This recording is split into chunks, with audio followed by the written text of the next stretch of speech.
आज पूरा जो प्रकरण हुआ था उसके बारे में थोड़ा संक्षिप्त में बताइए। उसके बाद देखिए, आज क्या प्रकरण हुआ है। आज तो पेपर 11 बजे था और 11:30 बजे तक जो एविडेंस हमारे पास आए वो बाहर हो गए थे। इससे पूर्व में कल आपने घटना देखी होगी, कल भी 2 गिरफ्तारियां हुई है। सीधा सीधा हमारा ये सवाल सरकार से है, ये सवाल आयोग से है कि आप हर बार नाकाम रह रहे हैं। ये परीक्षा की जो शुचिता भंग हो रही है, परीक्षा को पारदर्शी कराने में आप हमेशा चूक रहे हैं और हमेशा फेल रहे हैं। तो मैं चाहता हूं कि जिस प्रकार की चीजें ये आ रही है, नैतिकता के आधार पर इस्तीफे क्यों न दिए जाए।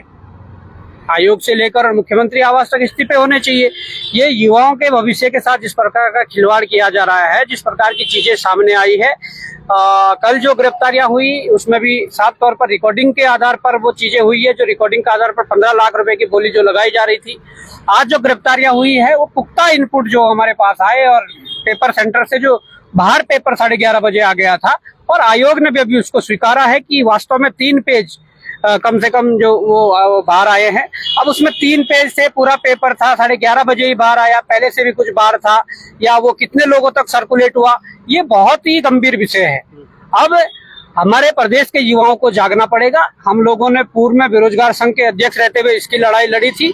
वर्तमान समय में हमारे जो बेरोजगार संघ के अध्यक्ष है राम कंडवाल जी, उपाध्यक्ष सुरेश जी और उनकी समस्त टीम, और एज ए संरक्षक हम भी लगातार काम कर रहे हैं।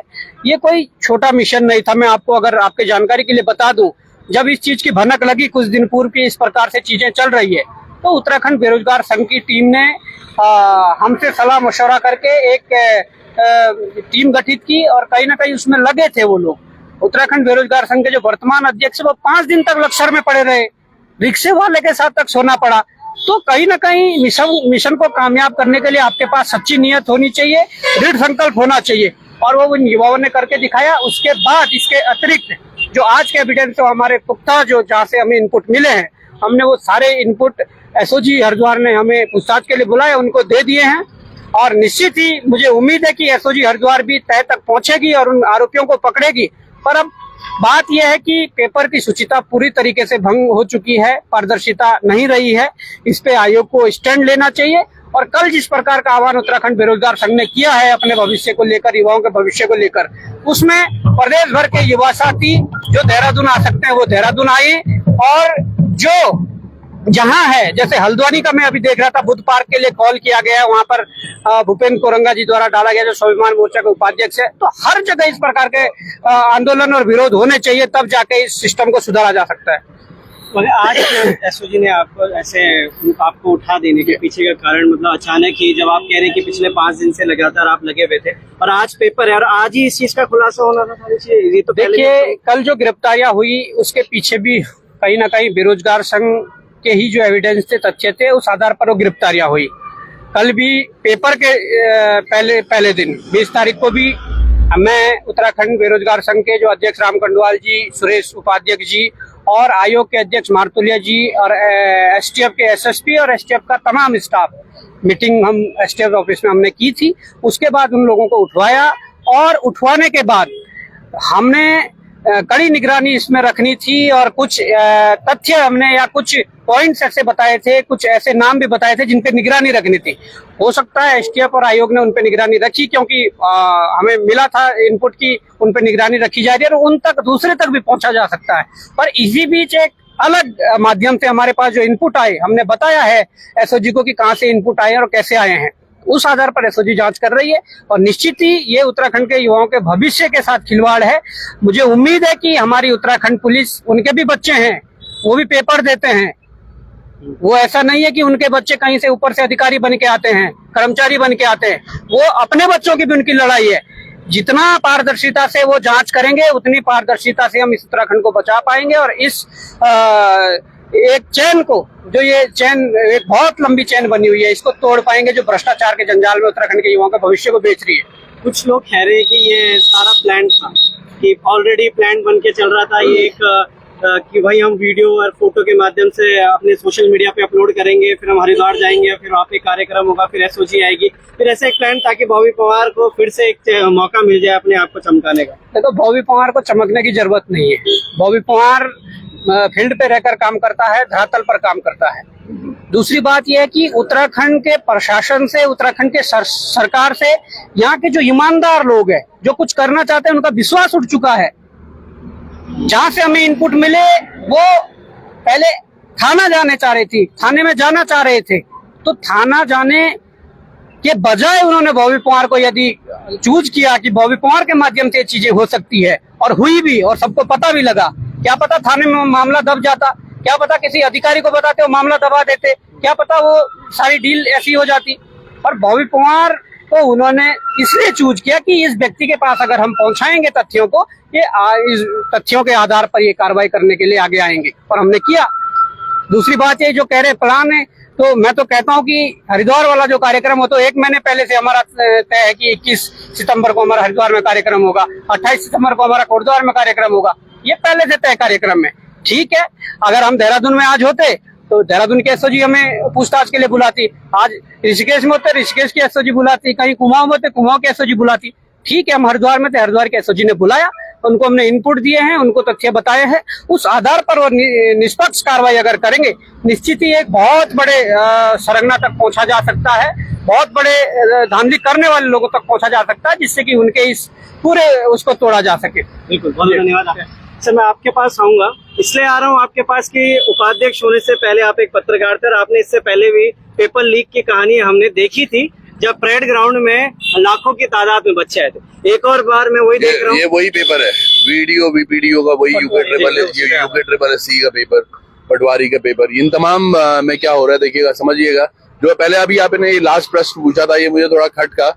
ये ऐसा लग रहा है कि खिसियानी बिल्ली खंबा नोचे। किसी व्यक्ति को ये पसंद नहीं आ रहा है कि इन युवाओं पे जनता क्यों भरोसा कर रही है। वो इसलिए कर रही है कि इन युवाओं के जो दामन है वो बेदाग हैं, और आज तमाम जनता को ये विश्वास है कि अगर कहीं पर कुछ बात करनी हो तो ये टीम स्वाभिमान मोर्चा है, जिससे आप बात करें और जिसके थ्रू सारे मैसेजेस क्लियर भी होंगे और निष्पक्षता से जांच भी होगी। आज एसओजी में तकरीबन 2 घंटे बैठने के बाद आप समझिएगा जिस तरीके से सारे क्वेश्चन एंड आंसर हुए, और जहां तक भी वो लीड जो जहां तक भी पहुंची, तो समझिएगा पुलिस को भी ये भरोसा था कि इनके पास जो लीड्स हैं वो जेन्युइन है। और उसी के आधार पर देखिएगा, जब हम एसओजी में ही बैठे हुए थे, तभी आयोग की तरफ से, UKSSC की तरफ से एक आता है कि हाँ, हमें पता है कि 3 पन्ने ही लीक हुए हैं। पर मेरा ये मानना है साहब, एक तो 3 पन्ने मतलब कुछ 15, 20, 25 क्वेश्चन। दूसरा बड़ा प्रश्न ये है कि केवल वो 3 ही पन्ने नहीं है, या 3 ही पन्ने आप कैसे श्योर हो, क्योंकि वो एक माध्यम से 3 पन्ने आए हैं। क्या पता कोई और माध्यम हो जिसमें 3 पन्ने हो, वहां जीके के प्रश्न हो, जहाँ कोई और 3 पन्ने हो जहाँ पे हिंदी के प्रश्न हो, जहाँ और 3 पन्ने हो जहाँ पे उत्तराखंड से रिलेटेड प्रश्न हो। तो ये इस पे पूरी जांच करनी होगी, और जो लीड वाकई आज बॉबी द्वारा दी गई है, वो यकीनन अगर इस पे ढंग से काम हो तो पूरा नेक्सस इसको खत्म किया जा सकता है। समझिएगा, इनका बोलना था अब तक कि केवल एक हाकिम सिंह है जो धांधली के पीछे और तमाम चीजों के पीछे। आज हाकिम तो अंदर है, फिर ये पेपर बाहर लीक कैसे हो रहा है, ये एक बड़ा प्रश्न है। तो सोचनीय है सरकार की मंशा, यहाँ पर मुझे थोड़ा डाउट होता है। पिछले 1-10 हफ्ते, मतलब ये मान के चलो पूरा महीना ही मान लो, पर पिछले 1 हफ्ते से लगातार अंधाधुंध बारिश हो रही है। परसों की घटना के बाद सभी जगह पुल टूटे हुए हैं, बच्चों के कहां से फोन आए कि भाई साहब हम नहीं जा सकते और हम पेपर नहीं दे सकते। उसके लिए वो मुख्यमंत्री से मिले भी, आयोग में भी मिले वो कि भैया ये पेपर पोस्टपोन कर दो, कैंसिल कर दो, अभी के लिए पोस्टपोन कर दो। लेकिन इन्होंने मनमानी करी। बच्चे कहां से कैसे होकर देहरादून या अपने सेंटरों तक पहुंचे। इसका अर्थ ये है कि ये प्री प्लान्ड पहले से ऐसा था कि भैया जिनको बेनिफिट देना है उनको तो देना ही पड़ेगा, तो जो मर्जी ना आए बच्चा तो ना आए। तो इसीलिए तो हुआ होगा कि कैंसिल ने करके, सोचिएगा इस आपदा की घड़ी में कैसे युवा साथी कहाँ रास्ते ही नहीं है पूरे पहाड़ में, वो आए हैं, कहाँ से आए, तो ये तमाम चीजें।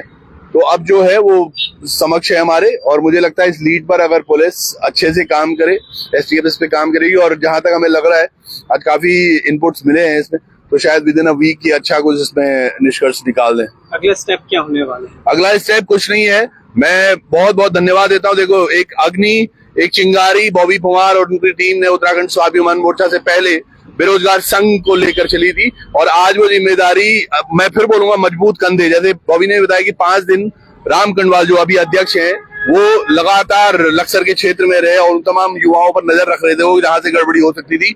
तो उन्होंने एक कॉल किया है, और मैं ये आह्वान अपने द्वारा भी करूंगा, बाद में भी करेंगे, और अभी भी बोल रहा हूँ जितने भी दर्शक देख रहे हैं अलग अलग प्लेटफॉर्म पर, कल एक ऐतिहासिक दिन वापस से गढ़ने वाला है। मुझे याद है वो शायद 9 फरवरी था, 9 फरवरी का वो दिन था जब हजारों की संख्या में युवा सड़कों पर था देहरादून के, और कल वो दोबारा से रिपीट होने वाला है, क्योंकि हम जानते हैं उन बच्चों को उनके माता पिता कैसे 2-4-5 हजार रुपए जमा कर करके उनको देहरादून या ऋषिकेश या अन्य स्थानों पर पढ़ाने के लिए विवश हैं, और ऐसा कोई उनका हक छीन मार जाए तो यकीनन बहुत दुस्वप्न है। और सही कहा है, जैसे पुलिस हो गया, जितने भी हमारे कर्मचारी वर्ग हैं, सबके बच्चे हैं जो आश्वासनित हैं कि हमें शायद कहीं नौकरी मिल जाए, और अगर आज वो नहीं मिल रही है या कोई इस तरह से उनकी नौकरी पर हमला कर रहा है, तो कल सुबह 11 बजे परेड ग्राउंड में हम सब लोग होंगे।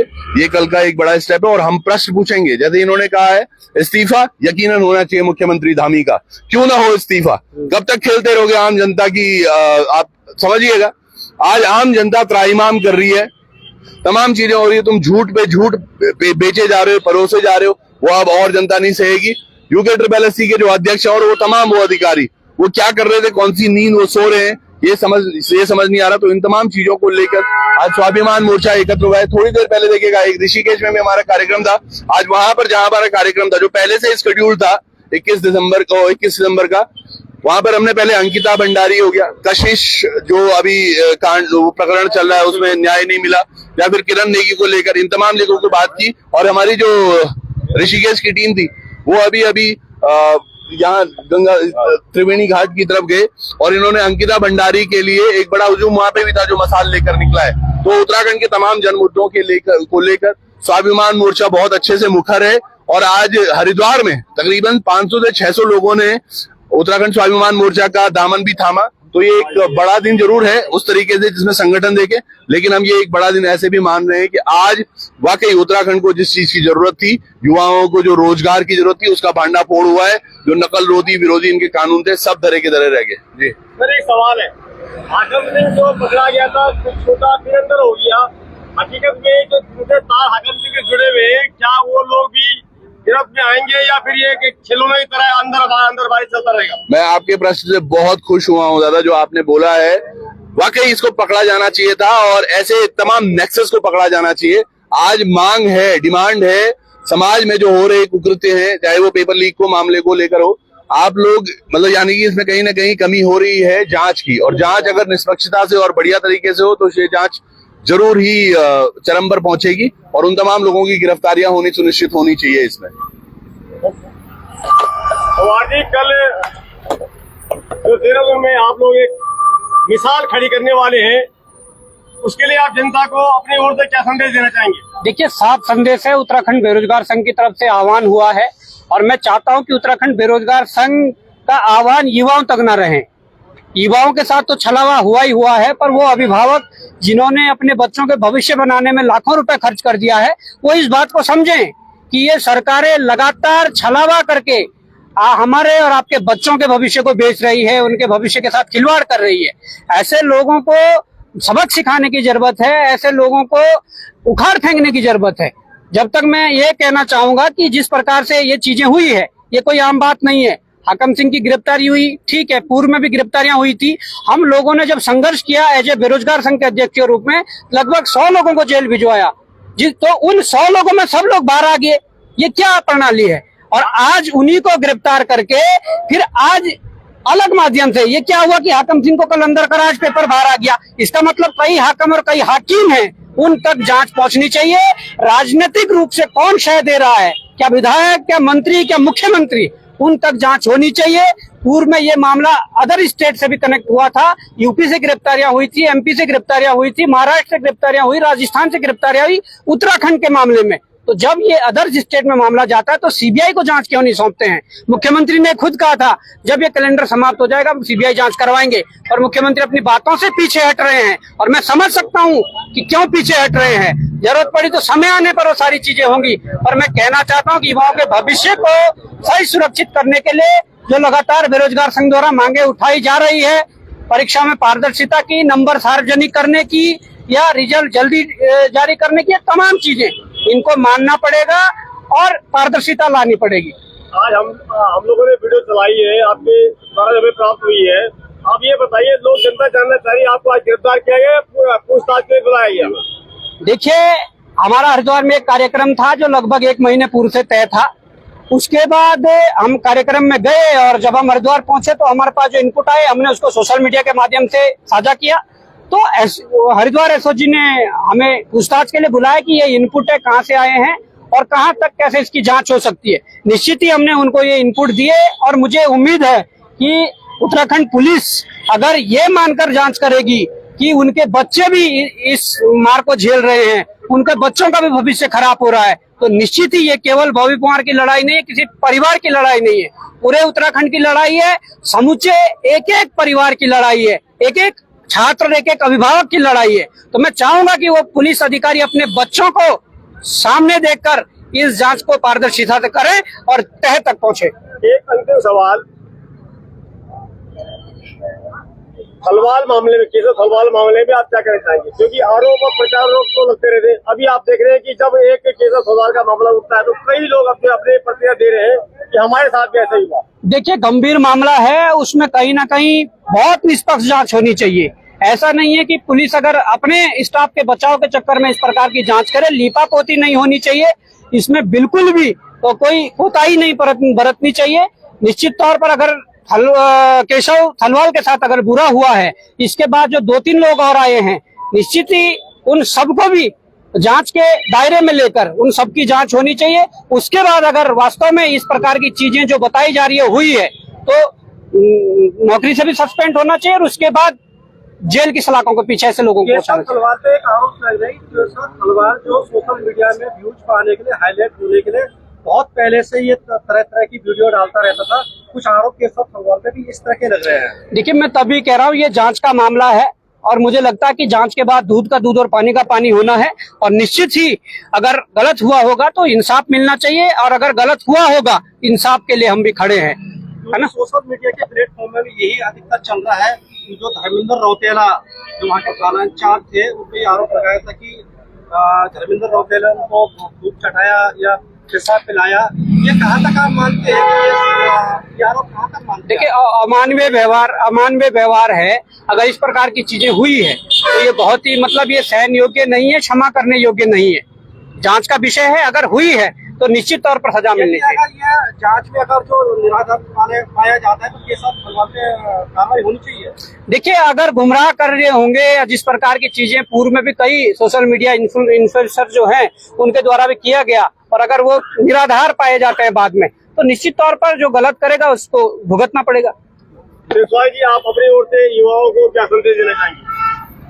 सर, आज की डेट का अगर संदेश की बात करें तो आज की डेट का संदेश यही है कि अपने हक के लिए लड़िए। जो हक आज मारा जा रहा था उस हक के लिए कल का दिन है हमारे पास लड़ने के लिए और सभी परेड ग्राउंड पहुंचिए सुबह 11 बजे। और उत्तराखंड बेरोजगार संघ ने एक आह्वान किया है और जैसे बॉबी भाई ने भी बताया कि वो उत्तराखंड बेरोजगार संघ के संरक्षक भी हैं और उन्होंने भी आह्वान किया। हम सब युवाओं से एक बार फिर आह्वान करना चाहते हैं कि सरकार से सवाल पूछने जरूर पहुंचिए। वहां हम किसी का विरोध या किसी का समर्थन करने नहीं जा रहे, हम अपने हक का सवाल पूछने जा रहे हैं कि हमारे हिस्से का जो रोजगार है वो छीन करके वो लोग कौन से थे जो उसको बच्चों का हक छीन करके किसी और को बेचने जा रहे थे। चलिए, बहुत बहुत धन्यवाद आपका।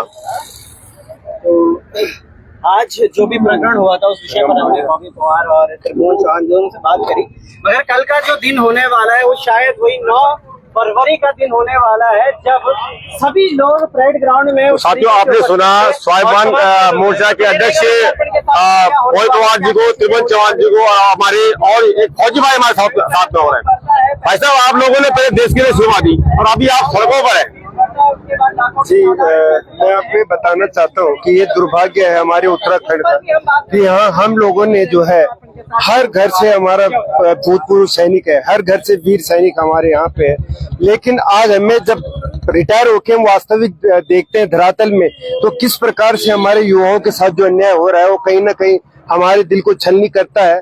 और बहुत दुख हमें होता है कि जिन विद्यार्थियों को, जिन बच्चों को जो इतनी मेहनत करके वहाँ अपने उद्देश्य तक पहुंचना चाहते हैं, भ्रष्टाचारी नीतियों के कारण, सरकार की नीतियों, कुनीतियों के कारण वो बच्चे अपना भविष्य जो है उनका बर्बाद हो रहा है। तो इसके लिए सभी युवाओं को आना पड़ेगा और एक साथ एकजुट होकर इसका विरोध करना पड़ेगा ताकि उनको न्याय मिल सके और जो उनका वास्तविक इंटाइटलमेंट है, जिसके कि वो योग्य है, वो चीज उनको मिलनी चाहिए। धन्यवाद आपका। तो साथियों, आपने देखा और आप सभी से हमारा अनुरोध है, आज आप देख रहे हैं देवभूमि उत्तराखंड के अंदर कोई भी प्रकरण हो सोशल मीडिया के माध्यम से आप लोगों तक पहुंचता है, हम लोग दिखाते हैं, आप देखते हैं, आप प्रतिक्रिया अपनी सोच समझ देते हैं। वास्तव में आज अगर हम बात करें तो आज की तारीख में बहुत से लोगों ने अपने टीआरपी बटोरने के लिए भी अनाप शनाप वीडियो डालते हैं। अभी आप जैसे देख रहे हैं उत्तराखंड के अंदर कई प्रकार के प्रकरण सामने आ रहे हैं, पुलिस जांच कर रही है। अब आखिर इसमें जो है दूध का दूध और पानी का पानी क्या हो पाएगा या नहीं, इस बात के लिए सभी की नजरें बनी हुई है। लेकिन साथ ही मैं अंत में आपको यही कहना चाहूंगा कि आप लोग जब भी अपनी प्रतिक्रिया दें तो आप अपनी प्रतिक्रिया मर्यादित रखें, विवादित नहीं, क्योंकि आप कोई भी प्रतिक्रिया यदि आप इसमें देते हैं तो इसका जवाब भी फिर आपको देना होता है। तो बहुत बहुत धन्यवाद आप सभी का। चैनल को फॉलो करें, वीडियो को शेयर करें, लेकिन प्रतिक्रिया बिल्कुल सोच समझ कर दे। धन्यवाद।